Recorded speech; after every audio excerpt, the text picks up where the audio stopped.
Hello दोस्तों, नमस्कार। स्वागत है आप सभी का आज की इस वीडियो में। आज हम बात करने वाले हैं यूपी पुलिस कांस्टेबल एग्जाम के लिए हिंदी से संबंधित कुछ महत्वपूर्ण प्रश्नों के बारे में। दोस्तों, वीडियो को शुरुआत से लेकर अंत तक ध्यान से पूरा आपको देखना है, क्योंकि बहुत सारे ऐसे आज के प्रश्न हैं जो आपके एग्जाम के लिए महत्वपूर्ण हो सकते हैं।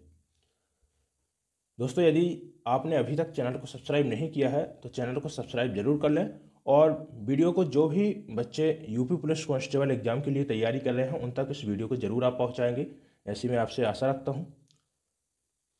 तो चलिए दोस्तों, बढ़ते हैं अपने प्रश्नों की ओर। और सबसे पहला आपके सामने प्रश्न है।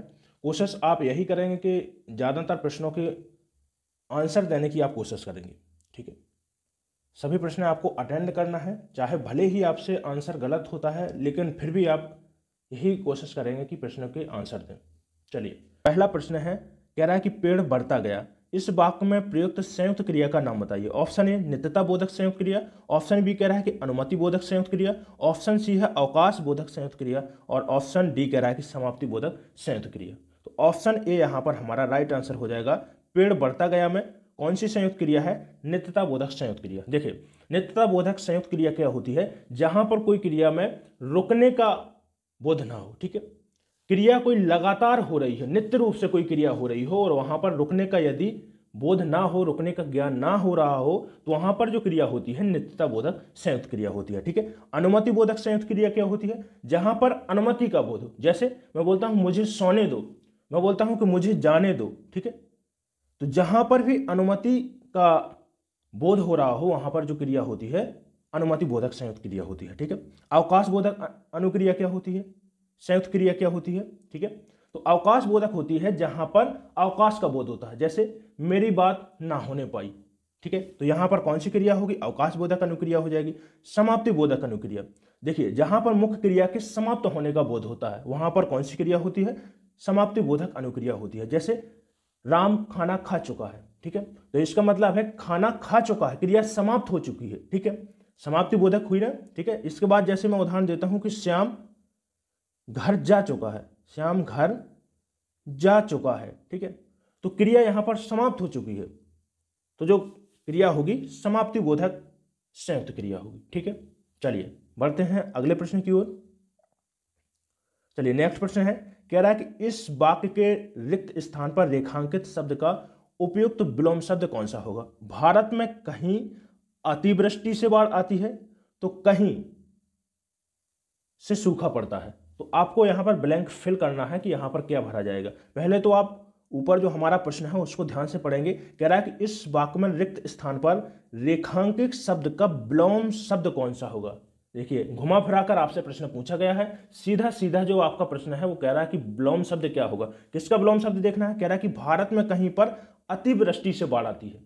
अतिवृष्टि का मतलब होता है कि ज्यादा बारिश के कारण कहीं पर बाढ़ आती है, तो अतिवृष्टि का विलोम क्या हो जाएगा? अनावृष्टि हो जाएगा, ठीक है। तो option B is the right answer, ठीक है। चलिए अगला प्रश्न, रानी केतकी की कहानी बताइए, लेखक कौन है? रानी केतकी की कहानी के लेखक कौन है? रामप्रसाद निरंजनी, लल्लूलाल, सदल मिश्र और ईसा अल्लाह खां।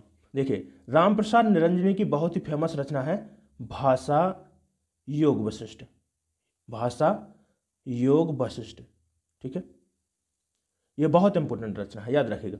जितनी भी रचनाएं इसमें हैं आपके सामने अभी बता रहा हूं, कोशिश करें कि आप इनको नोट कर लें, क्योंकि देखिए ये 3-4 रचना बहुत इंपॉर्टेंट है और इसीलिए मैंने इस प्रैक्टिस सेट में इसको रखा है, ठीक है। चलिए देखिए, लल्लू लाल की कौन सी है? लल्लू लाल जी की रचना है प्रेम सागर, ठीक है। प्रेम सागर बहुत इंपॉर्टेंट रचना है। सदल मिश्र, सदल मिश्र की है नासिकेतो व्याख्यान, ठीक है। नासिकेतो व्याख्यान ये रचना है सदल मिश्र की। ईसा अल्लाह खां, ठीक है, ईसा अल्लाह खां की रचना है रानी केतकी की कहानी, जिसको हम उदयभान चरित के नाम से भी जानते हैं, ठीक है। उदयभान चरित, इसको आपको नोट कर लेना। इसके दो नाम है, एक तो रानी केतकी की कहानी और इसी को बोला जाता है उदयभान चरित। तो दोनों को देखिए, यदि नाम बदल कर भी पूछता है तो याद रखना है आपको कि दोनों के एक ही नाम है, रानी केतकी की कहानी या फिर उदयभान चरित देता है, ठीक है। तो जो रचना है किसकी है? ईसा अल्लाह खां की है। तो option D is the right answer. चलिए नेक्स्ट प्रश्न, निम्न में से किस वाक्य में उत्कंठा के सही पर्यायवाची शब्द का प्रयोग हुआ है? ठीक है, ऑप्शन ए कह रहा है कि रघु में उत्साह की कमी है, नव्या में अब कोई लालसा शेष नहीं थी, लता ने अपनी उदारता का परिचय दिया, और डी कह रहा है कि नेहा श्रेष्ठ गायिका है। तो पहले तो आपको प्रश्न को ठीक से पढ़ना है। कह रहा है कि उत्कंठा का सही पर्यायवाची शब्द का प्रयोग किस वाक्य में हुआ है। देखिए उत्कंठा का क्या मतलब होता है, उत्कंठा का मतलब होता है इच्छा, याद रखिएगा क्या होता है, इच्छा। और इच्छा के जो पर्यायवाची हैं यदि आपको आ रहे हैं तो आपका प्रश्न गलत नहीं हो सकता है, ठीक है। चलिए देखते हैं। देखिए इच्छा का क्या होता है, उत्कंठा हो गया, ठीक है। इसके अलावा देखिए लालसा होता है, ठीक है, लालसा हो गया, चाह बोल सकते हैं, ठीक है, मुझे उस चीज की चाह है, ठीक है, उत्सुकता बोल सकते हैं, ठीक है। तो ये पर्यायवाची रहे उत्कंठा के, ठीक है। तो उत्कंठा का मतलब इच्छा होता है। अब देखिए ऑप्शन बी हमारा यहां पर है लालसा शेष नहीं रही, ठीक है। तो लालसा जो है किसका पर्यायवाची है, इच्छा का, उत्कंठा का पर्यायवाची है, ठीक है। तो ऑप्शन बी यहां पर राइट आंसर हो जाएगा। देखिए नव्या में अब कोई लालसा नहीं थी, ऑप्शन बी सही आंसर हो जाएगा। चलिए दोस्तों इस वीडियो को शेयर जरूर कर दीजिएगा, ठीक है।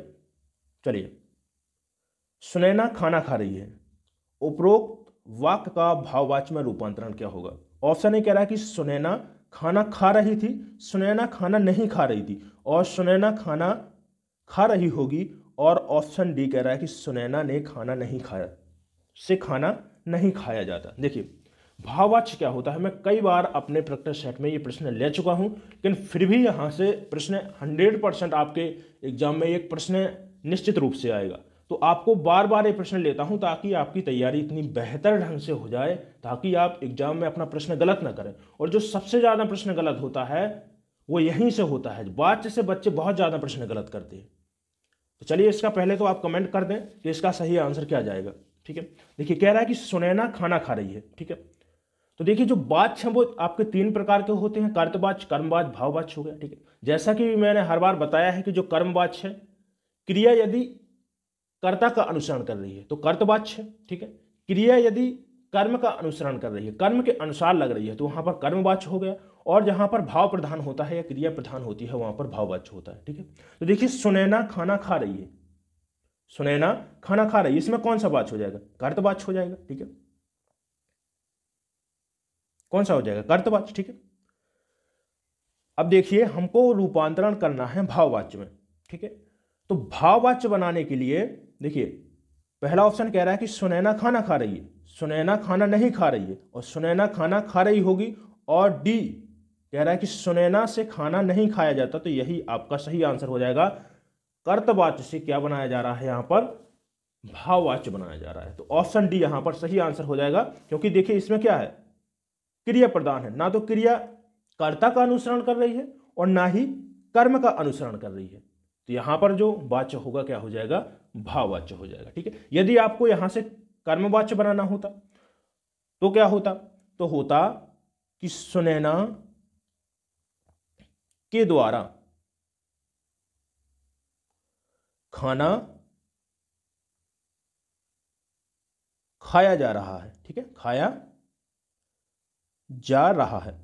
अब देखिए खाना, खाना से जो आपकी क्रिया यहां पर बदल रही है, क्या है, रहा है, आ रहा है, क्रिया कर्म का अनुसरण कर रही है, ना कि कर्ता का, ठीक है। तो देखिए ये कर्तवाच्य हो गया आपका। सुनैना यहां पर होता राम, तो क्या हो जाएगा, राम खाना खा रहा है, रही के स्थान पर रहा होता, तो इसका मतलब है क्रिया किसका अनुसरण कर रही है, कर्ता का अनुसरण कर रही है, ठीक है। चलिए अगला प्रश्न, नेक्स्ट प्रश्न है लड़कियों का समूह, सॉरी लकड़ियों का समूह, ठीक है, रेखांकित पद समूह के बदले उपयुक्त शब्द का प्रयोग कीजिए। बताइए लकड़ियों के समूह के लिए एक शब्द यहां पर प्रयोग करना है, क्या होगा, बताइए सबसे अच्छा। ऑप्शन ए कह रहा है गट्ठन, रेवड़ और टुकड़ा और ढेर। तो देखिए बोलते हैं ना कि लकड़ियां जब बहुत सारी होती हैं तो उसको क्या बोलते हैं, गट्ठर बोलते हैं, ठीक है। तो ऑप्शन ए यहां पर हमारा राइट आंसर हो जाएगा। चलिए अगला प्रश्न।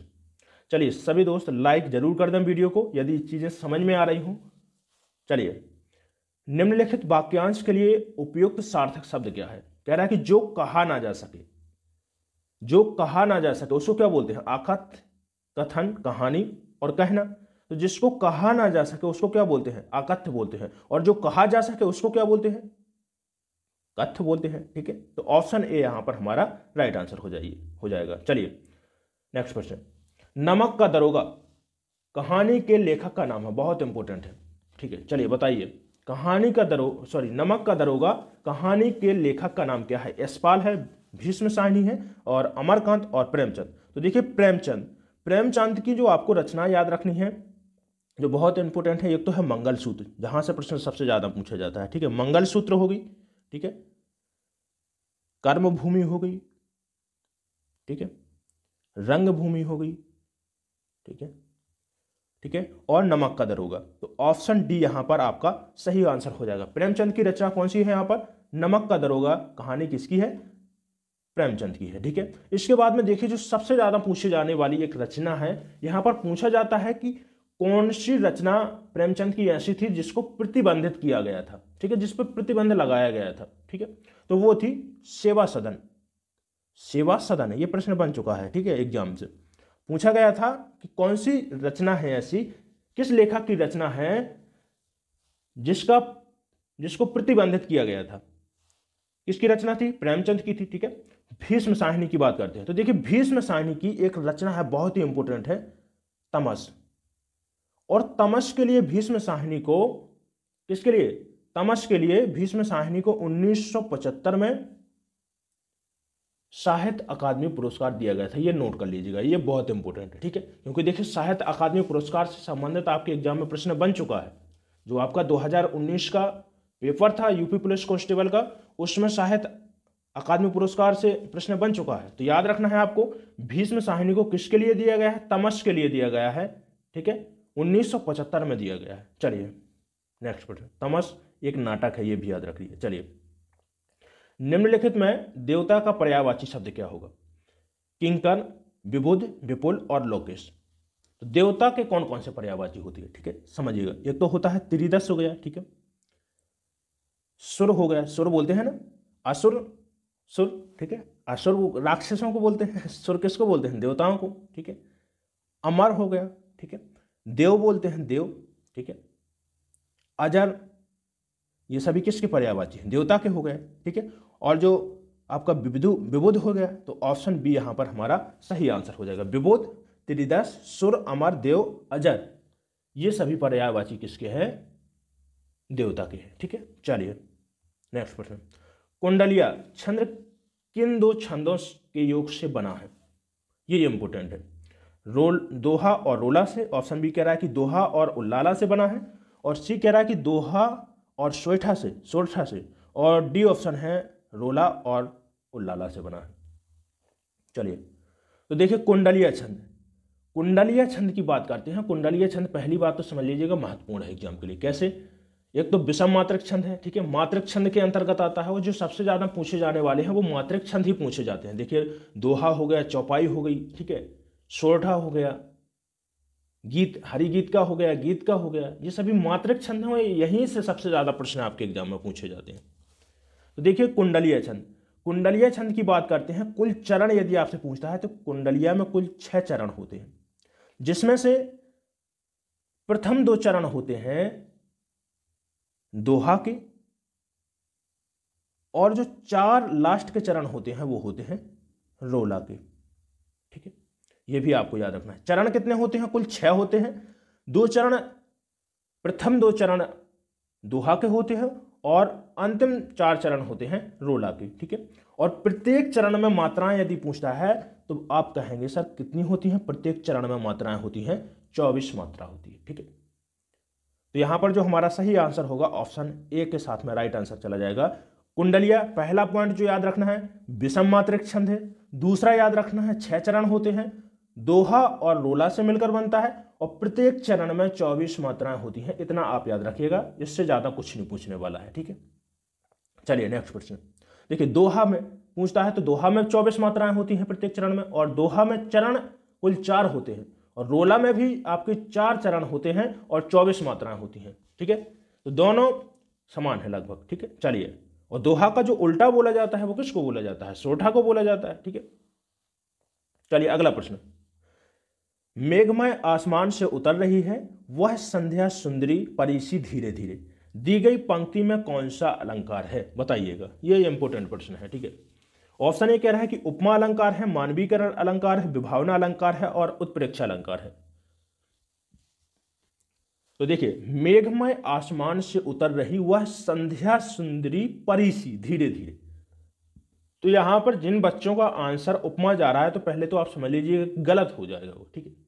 उपमा नहीं है, यहां पर किसी की उपमा नहीं दी जा रही है, तुलना नहीं की जा रही है, समझिएगा। देखिए, मेघमय आसमान से उतर रही संध्या सुंदरी परीसी। तो देखिए, जहां पर भी किसी वस्तु का, ठीक है, वर्णन प्राणी के समान किया जाए, पहले तो समझिएगा आप, जहां पर भी किसी वस्तु का वर्णन कैसे किया जाए, मानव की तरह, प्राणी की तरह किया जाए, वहां पर जो अलंकार होता है मानवीकरण अलंकार होता है। तो option B is the right answer, ठीक है। उपमा अलंकार, देखिए उपमा अलंकार में यदि आप यहां पर कंफ्यूज हो रहे हैं तो उपमा अलंकार क्या होता है? उपमा अलंकार होता है कि जहां पर कोई तुलना की जाए, ठीक है। जहां पर उपमेय और उपमान के मध्य में तुलना की जाती है, तो जहां पर तुलना की जाए वहां पर होता है उपमा अलंकार। लेकिन देखिए, जहां पर किसी वस्तु का वर्णन किसी प्राणी के समान किया गया हो तो वहां पर होता है मानवीकरण अलंकार, ठीक है। विभावना अलंकार क्या होता है? विभावना अलंकार, जैसे मैं बोलता हूं बिनु पद चले सुने बिनु काना, ठीक है। तो जहां पर कारण ना हो, ठीक है, कारण ना हो और फिर भी कार्य हो रहा हो, कार्य क्या है, हो रहा हो और कारण ना हो, तो वहां पर होता है विभावना अलंकार, ठीक है। चलिए, उत्प्रेक्षा अलंकार, देखिए किसी अलंकार में यदि आपको मानो, मनहु, ठीक है, और जानो, जनहु, यदि इस प्रकार के यदि आपको शब्द मिलते हैं तो वहां पर जो अलंकार होता है उत्प्रेक्षा अलंकार होता है। चलिए अगला प्रश्न, मूल क्रिया, प्रथम प्रेरणार्थक क्रिया और द्वितीय प्रेरणार्थक क्रिया का सही शब्द क्रम क्या है, बताइए। ऑप्शन ए कह रहा है कि उठना, उठाना और उठवाना। बी कह रहा है कि कराना, करना, करवाना। सुनना, सुनवाना और सुनाना। बजवाना, बजना और बजाना। देखिए, पहली बात तो मूल क्रिया देखना है आपको, और जो दूसरी देखनी है तो मूल क्रिया से प्रेरणार्थक कैसे बनेगी, ठीक। तो प्रेरणार्थक बनाने के लिए क्या करते हैं कि जब भी कोई कार्य दूसरे व्यक्ति के द्वारा करवाया जा रहा हो तो वहां पर जो क्रिया होती है, देखिए दूसरे के द्वारा, यदि कोई काम दूसरे के द्वारा करवाया जा रहा हो तो वहां पर जो क्रिया होती है वहां पर प्रेरणार्थक क्रिया होगी, ठीक है।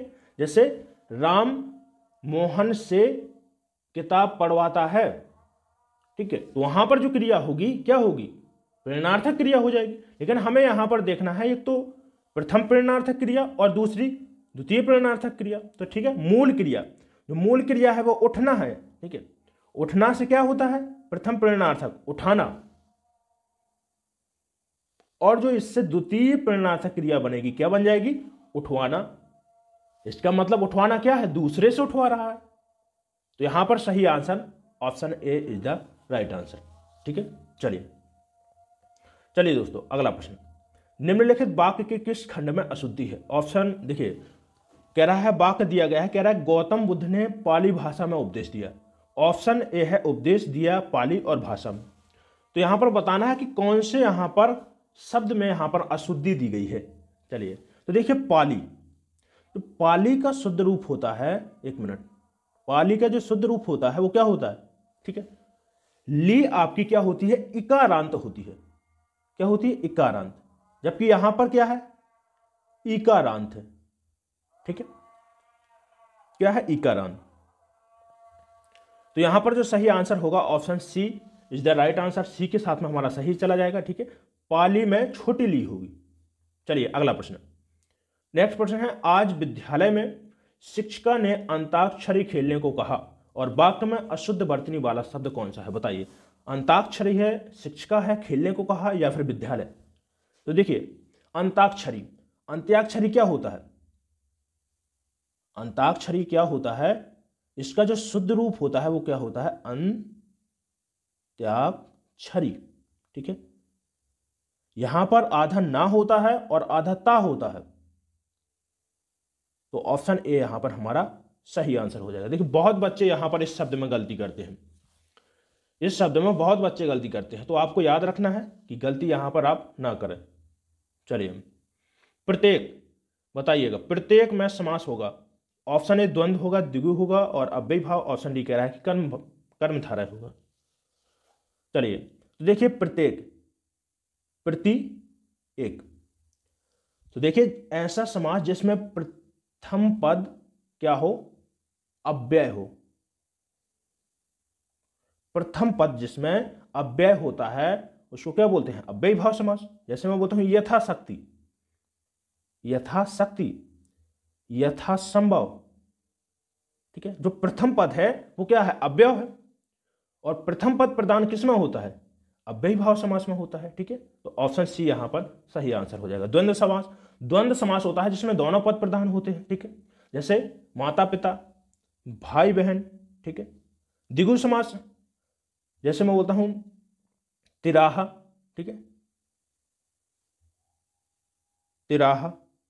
तो प्रथम पद जहां पर संख्यावाची हो वहां पर कौन सा समास होता है, द्विगु समास हो जाएगा।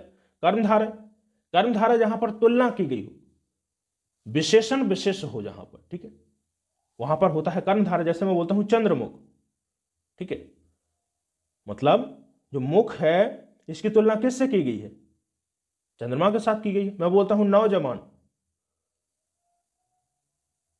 तो वहां पर कौन सा होगा समास, कर्मधारय हो जाएगा, ठीक है। चलिए नेक्स्ट प्रश्न, रमेश घर आया, इस वाक्य का संदिग्ध भूतकाल में रूपांतरण क्या होगा। ऑप्शन ए रमेश घर आ रहा था, रमेश घर आया था, रमेश घर आएगा, और रमेश घर आ गया होगा। तो देखिए संदिग्ध क्या होता है, जहां पर संभावना व्यक्त की जा रही हो कि शायद आ गया होगा, तो वहां पर कौन सा भूतकाल हो जाएगा, संदिग्ध भूतकाल हो जाएगा। ऑप्शन डी हमारा यहां पर राइट आंसर हो जाएगा। जहां पर भी संभावना व्यक्त की गई हो, जैसे देखिए रमेश घर पर, रमेश घर आ गया होगा, निश्चित नहीं है, संभावना व्यक्त की जा रही है, तो वहां पर होगा संदिग्ध भूतकाल, ठीक है। चलिए अगला प्रश्न है, निम्नलिखित में से कौन सा एक अकर्मक क्रिया का उदाहरण नहीं है। ऑप्शन ए सीता खाना बनाती है, अशोक हंसता है, हंसा रोती है, और सोना चमकता है। चलिए तो देखिए अकर्मक क्रिया और सकर्मक क्रिया कैसे पहचानेंगे, थोड़ा सा सुन लीजिए आप यहां पर, ठीक है, ध्यान से। इसके बाद कभी भी आपका यहां से प्रश्न गलत नहीं होगा। देखिए अकर्मक क्रिया कैसे पहचानेंगे, पहले तो आप इसको देखिए, और सकर्मक, दो प्रकार की क्रिया होती हैं आपकी। तो अकर्मक क्रिया जैसे मैं बोलता हूं रोता है, ठीक है, चलता है, हंसता है, और सकर्मक पढ़ता है, जैसे लिखता है, ठीक है। चलिए देखिए जब भी अकर्मक और सकर्मक आपको खोजना हो कि इसमें कौन सी क्रिया है, तो इसके लिए आपको एक चीज करनी है कि जो आपके सामने शब्द है उनके साथ में क्या लगा कर देखिए, ठीक है। मैं बोलता हूं कि क्या रोता है, तो इसका कोई आंसर नहीं मिल रहा। जब भी आपको आंसर ना मिले इसका, तो समझ आइएगा कि वहां पर जो क्रिया होगी अकर्मक क्रिया है, ठीक है। मैं बोलता हूं कि क्या पढ़ता है, तो इसका मतलब कुछ ना कुछ पढ़ रहा होगा, किताब पढ़ रहा होगा, ठीक है, उपन्यास पढ़ रहा होगा, अखबार पढ़ रहा होगा, ठीक है। इसी प्रकार देखिए चलता है, तो क्या चलता है, इसका तो कोई आंसर नहीं है, ठीक है। क्या हंसता है, लेकिन क्या लिखता है, इसका मतलब कुछ लिख रहा होगा, ठीक है। मैं बोलता हूं क्या खाता है, कुछ ना कुछ खा रहा होगा। तो चलिए देखते हैं अपने ऑप्शन की ओर। कह रहा है कि सीता खाना बनाती है, क्या बनाती है, खाना बनाती है, तो यही हमारा सही आंसर हो जाएगा। Option A is the right answer. चलिए अशोक हंसता है, यह भी गलत हो जाएगा, ठीक है, सी। चलिए नेक्स्ट प्रश्न, करपट, बताइए कि करपट कौन सा शब्द है। यहां पर करपट में कौन सा शब्द है, तत्सम है, तद्भव है, देशज है, या इनमें से कोई नहीं। करपट, करपट का अर्थ क्या होता है, करपट, करपट का अर्थ या बोल सकते हैं तद्भव होता है कपड़ा। जो करपट है वो क्या है, तत्सम। ऑप्शन ए यहां पर हमारा राइट आंसर हो जाएगा। देखिए उत्पत्ति के आधार पर शब्द कितने प्रकार के होते हैं, 4 प्रकार के, ठीक है। कौन कौन से, एक तो तत्सम होता है, दूसरा तद्भव हो गया, देशज, और जो चौथा प्रकार होता है वो होता है विदेशज। विदेशज, तत्सम शब्द ऐसे शब्द होते हैं जो संस्कृत में प्रयोग होते थे और वैसे की वैसे ही अभी हिंदी में प्रयोग हो रहे हैं, ठीक है। कैसे शब्द, जो जैसे मतलब संस्कृत में प्रयोग होते थे वो वैसे की वैसे ही हिंदी में प्रयोग होते हैं, उनको क्या बोलते हैं, तत्सम शब्द बोला जाता है। जैसे करपट है आपके सामने, जैसे चलिए मैं बोलता हूं आम्र, ठीक है, और आम का तद्भव क्या होगा, आम्र का आम हो जाएगा, ठीक है। तो जो आम्र है यहां पर क्या है, तत्सम शब्द है। तद्भव क्या होते हैं, तद्भव शब्द ऐसे शब्द होते हैं जो पहले संस्कृत में प्रयोग किए जाते थे लेकिन अब रूप बदल के, ठीक है, रूप बदलकर हिंदी में प्रयोग होने लगे हैं, तो उनको बोलते हैं तद्भव शब्द। या बोल सकते हैं कि जिनकी उत्पत्ति किससे हुई है, संस्कृत शब्दों से हुई है, उसको क्या बोलते हैं, तद्भव शब्द। जैसे तत्सम आपका आम है और आम का क्या, आम्र का क्या हो गया, आम हो गया, तो आम क्या हो जाएगा आपका, तद्भव हो जाएगा। ठीक है, देशज शब्द, देशज शब्द जिनकी उत्पत्ति का पता ना हो, ठीक है, भाषाओं में विभिन्न बोली हैं, ठीक है, बहुत सारी भाषा में विविधता है। जैसे मैं बोलता हूं लोटा, ठीक है, फटाफट, तो देखिए फटाफट बोलते हैं ना, फटाफट काम करो, तो फटाफट का कोई मालूम नहीं है कि कौन सी भाषा से आया, बिहारी से आया, बंगाली से आया है, ठीक है, कि गुजराती से आया है, बुंदेलखंडी से आया है, किस भाषा का ये शब्द है, कोई जानकारी नहीं है। तो ऐसे शब्द जिनकी उत्पत्ति का मालूम ना हो उनको क्या बोलते हैं, देशज शब्द बोलते हैं। विदेशज शब्द, विदेशज शब्द होते हैं जो विदेशी भाषा से आए हैं, जैसे अंग्रेजी से, देखिए जैसे अलमारी हो गया, ठीक है, अलमारी, ठीक है, मैं बोलता हूं टिकट, ठीक है, रेल, ये शब्द आपके कैसे हो जाएंगे, विदेशज शब्द हो जाएंगे। चलिए नेक्स्ट प्रश्न, अगला प्रश्न है, करण खाने बीच मिठाई लाया। उपरोक्त वाक्य में कारक संबंधित त्रुटि पहचान कर निम्नलिखित में से शुद्ध वाक्य चुनिए। ऑप्शन ए कह रहा है कि करण खाने के साथ में मिठाई लाया, करण खाने की मिठाई लाया, और सी कह रहा है कि करण खाने के बाद मिठाई लाया, और ऑप्शन डी कह रहा है कि करण खाने के लिए मिठाई लाया। तो ऑप्शन डी यहां पर हमारा राइट आंसर हो जाएगा। ठीक है, चलिए देखिए, करण खाने के बीच मिठाई लाया, तो यहां पर जो कारक होगा, खाने के बीच मिठाई लाया, इसका मतलब है कि करण खाने के लिए मिठाई लाया, और के लिए जो शब्द होता है किसका होता है, संप्रदान कारक का होता है। ठीक है, संप्रदान कारक की विभक्ति क्या होती है, के लिए के अर्थ में। ठीक है, तो यहां पर ऑप्शन डी सही आंसर हो जाएगा। चलिए अगला प्रश्न, अगर मगर करना का अर्थ बताइए। ऑप्शन ए कह रहा है कि कपट करना, बहाने बनाना, और इधर की बात उधर करना, व्यर्थ समय कमाना। बोलते हैं ना यार अगर मगर मत करो, इसका मतलब बहाने मत बनाओ, तो ऑप्शन बी सही आंसर हो जाएगा। चलिए नेक्स्ट प्रश्न, अर्थ का विलोम, अर्थ का विलोम क्या होगा, इति, अर्थ का क्या हो जाएगा, इति हो जाएगा। चलिए मतयक्त, मतयक्त में कौन सी संधि है, गुण संधि है, वृद्धि है, दीर्घ है, और इनमें से कोई नहीं। देखिए तो मतयक्त में संधि, पहले तो इसका विच्छेद करके देखिए। चलिए तो मत धन ऐक्य क्या होगा, मत धन यज्ञ। तो देखिए मत के साथ में क्या आ रहा है, और आ के साथ में क्या आ रहा है, आय आ रहा है। ठीक है, तो जब आ और आय का मेल होता है तो क्या बनता है, आय बनता है। तो यहां पर जो संधि होगी वृद्धि संधि हो जाएगी। बोलते हैं ना कि एक मात्रा, तो कौन सी संधि होगी, गुण संधि होगी, और जहां पर दो मात्राएं हो वहां पर जो संधि होगी वृद्धि संधि हो जाएगी। ठीक है, चलिए अगला प्रश्न, ठलुआ क्लब किसकी रचना है। ऑप्शन ए कह रहा है कि रामवृक्ष बेनीपुरी की है, रामधारी सिंह दिनकर, श्री लाल शुक्ल की है, और बाबू गुलाब राय। ठलुआ क्लब बताइए, ठलुआ क्लब रचना किसकी है, तो ऑप्शन डी सही आंसर हो जाएगा। किसकी है, बाबू गुलाब राय की।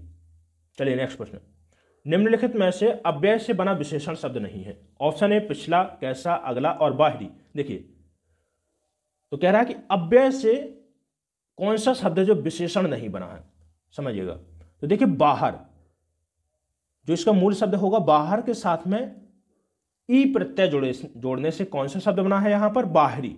और बाहरी क्या हो जाएगा आपका यहां पर, विशेषण। ठीक है, बोलते हैं यार बाहरी आदमी है, ठीक है, बोलते हैं ना बाहरी आदमी है। अगला, तो आगे से बना है, ठीक है, अगला, तो ये भी हमारा यहां पर सही होगा। पिछला, पीछे, पीछे से क्या बना है, पिछला। तो कैसा, जो यहां पर कैसा है वो क्या है, एक अव्यय है, जो यहां पर विशेषण नहीं है, अव्यय का ही रूप है। तो ऑप्शन बी यहां पर हमारा सही आंसर हो जाएगा। चलिए नेक्स्ट प्रश्न है, अरे उसने तो कमाल कर दिया।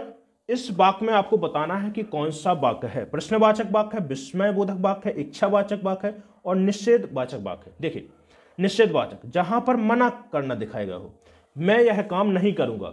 ठीक है, जहां पर निषेध की बात की गई हो, जहां पर मना करना का बोध हो, वहां पर जो वाक्य होता है निषेधवाचक वाक्य होता है। इच्छा जाहिर की जा रही हो, ठीक है, इच्छा प्रकट की जा रही हो, जहां पर लालसा प्रकट की जा रही हो, वहां पर कौन सा होगा, इच्छावाचक वाक्य हो जाएगा। विस्मयबोधक, देखिए आश्चर्य, जहां पर आश्चर्य की बात हो वहां पर कौन सा वाक्य होता है, विस्मयबोधक वाक्य होता है। जैसे अरे उसने तो कमाल कर दिया, ओ हो ये क्या हो गया। तो जहां पर भी आश्चर्य जहां पर प्रकट किया जा रहा हो वहां पर जो वाक्य होता है विस्मयबोधक वाक्य होता है। तो ऑप्शन बी यहां पर हमारा राइट आंसर हो जाएगा। चलिए नेक्स्ट क्वेश्चन, निम्न वाक्यों में से संयुक्त वाक्य कौन सा है। ऑप्शन ए, रूपा चाहती है कि वह नौकरी करे। गीता जिस घर में रहती है बहुत गंदा है। वह खाना खाकर सो गया। और डी कह रहा है कि उसने खाना खाया और सो गया। देखिए संयुक्त वाक्य आपके, देखिए रचना की दृष्टि से वाक्य आपके 3 प्रकार के होते हैं और अर्थ की दृष्टि से होते हैं 8 प्रकार के। जो हमें जानना है वो है रचना की दृष्टि से या उत्पत्ति की दृष्टि से, ठीक है। तो उत्पत्ति की दृष्टि से वाक्य होते हैं 3 प्रकार के, एक तो होता है सरल वाक्य, और दूसरा संयुक्त हो गया, और तीसरा होता है मिश्र वाक्य, ठीक है। देखिए सरल वाक्य जहां पर एक क्रिया और कर्ता हो, सिंपल सीधा साधा, ठीक है, वहां पर जो वाक्य होगा सरल वाक्य। जैसे वह खाना खाकर सो गया, वह खाना खाकर सो गया, एक कर्ता है और उसका कोई विधेय है, ठीक है, वहां पर जो वाक्य होगा सरल वाक्य हो जाएगा। संयुक्त वाक्य क्या होता है, संयुक्त वाक्य होता है कि जहां पर कोई 2 स्वतंत्र वाक्य हो और किसी संयोजक के माध्यम से जुड़े हो, जैसे और, लेकिन, किंतु, परंतु, ठीक है। यदि इस प्रकार के शब्द आपको देखने को मिलते हैं, और हो गया, तथा हो गया, ठीक है, यथा हो गया, किंतु, परंतु, यदि इस प्रकार के शब्द आपको देखने को मिलते हैं तो वहां पर जो वाक्य होगा संयुक्त वाक्य हो जाएगा। मिश्र वाक्य क्या होता है, मिश्र वाक्य में पहला वाक्य जो होता है, पहला जो उपवाक्य होता है वो कैसा होता है, अपूर्ण होता है।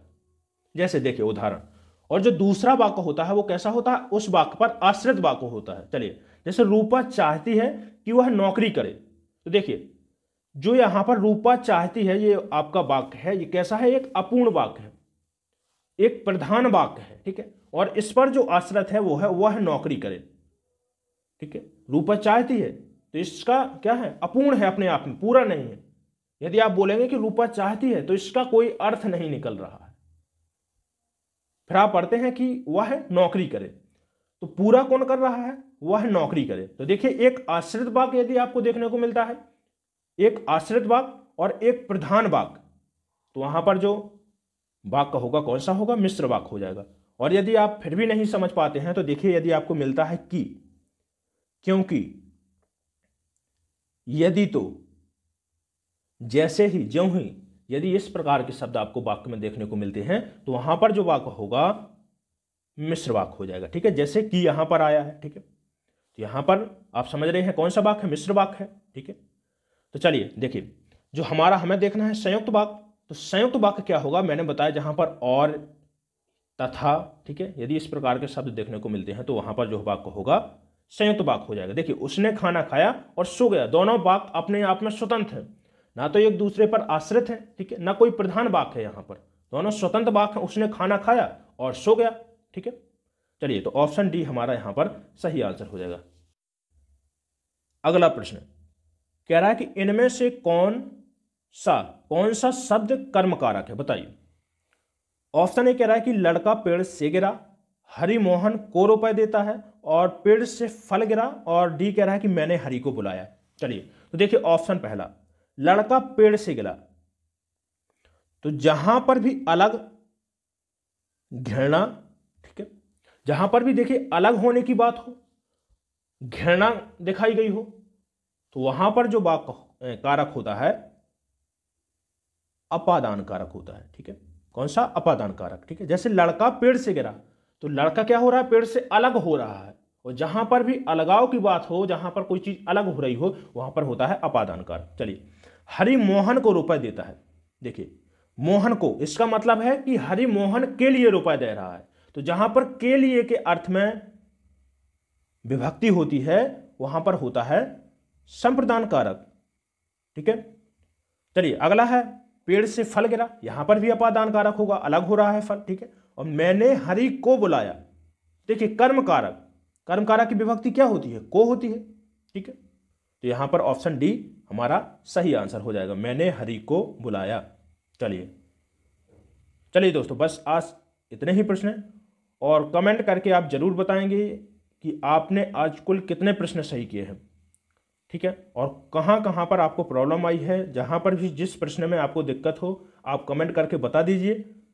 कोशिश करेंगे कि आपकी जो भी समस्या हो उसका समाधान जरूर करेंगे हम, ठीक है। और वीडियो कैसा लगा है ये भी आप जरूर बताएंगे।